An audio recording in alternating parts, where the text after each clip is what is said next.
इस वीडियो में हम बात करने वाले हैं एक गरीब घर का लड़का जो अमीर बनने का सपना देखता है।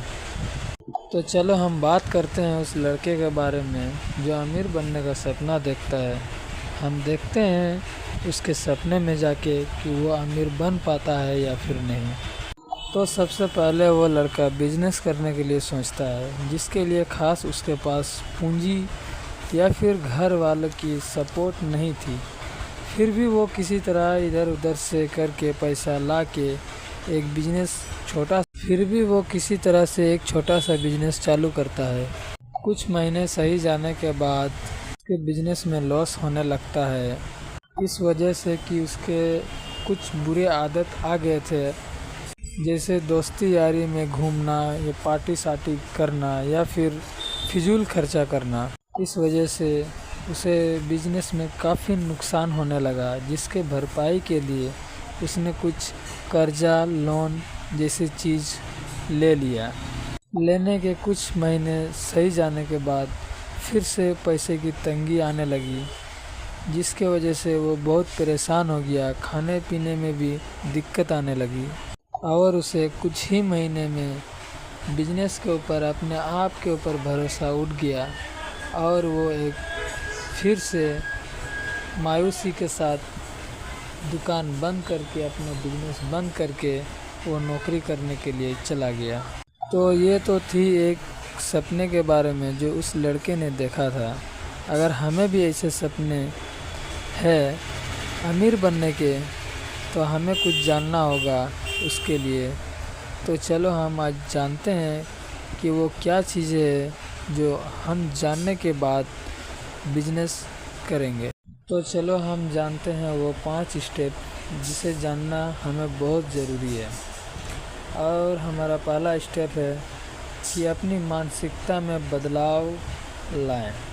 जैसे गरीबों वाली सोच को छोड़ दे। अपने आप से कभी ये मत बोलो कि मुझसे ये काम नहीं होगा या पैसा कमाना बहुत मुश्किल है।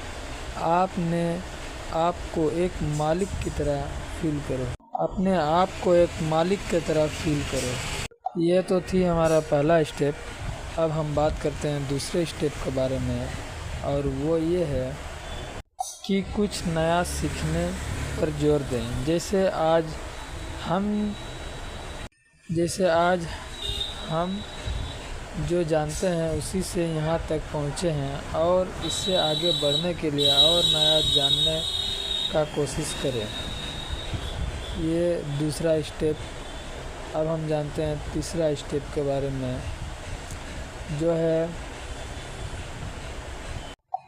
कि आप नौकरी या दिहाड़ी को अचानक ना छोड़ें, बल्कि आप एक साइड बिजनेस करें, जैसे ऑनलाइन काम या फिर छोटा व्यापार शुरू करें, या फिर आप खुद को अपग्रेड करें, जैसे डिजिटल मार्केटिंग, कोडिंग या किसी भी ट्रेंडिंग फील्ड में प्रैक्टिकल स्किल सीखें जो बाज़ार में डिमांड में हो। और इसके साथ चौथा स्टेप जो है ज़रूरत से कम खर्च और बचत करें। जैसे आपके कमाई में कितना पैसा आया और कितना पैसा चला गया, अपनी कमाई का कम से कम 10 या 20% हिस्सा हर हाल में बचाएं। और दिखावे की चीज़ों पर खर्चा ना करें, बल्कि अपनी ज़रूरत का सामान को खरीदें। मेरे भाइयों और बहनों, अगर आपको बिजनेस में दिलचस्पी है तो हमारे चैनल को लाइक और सब्सक्राइब ज़रूर करें। Thank you.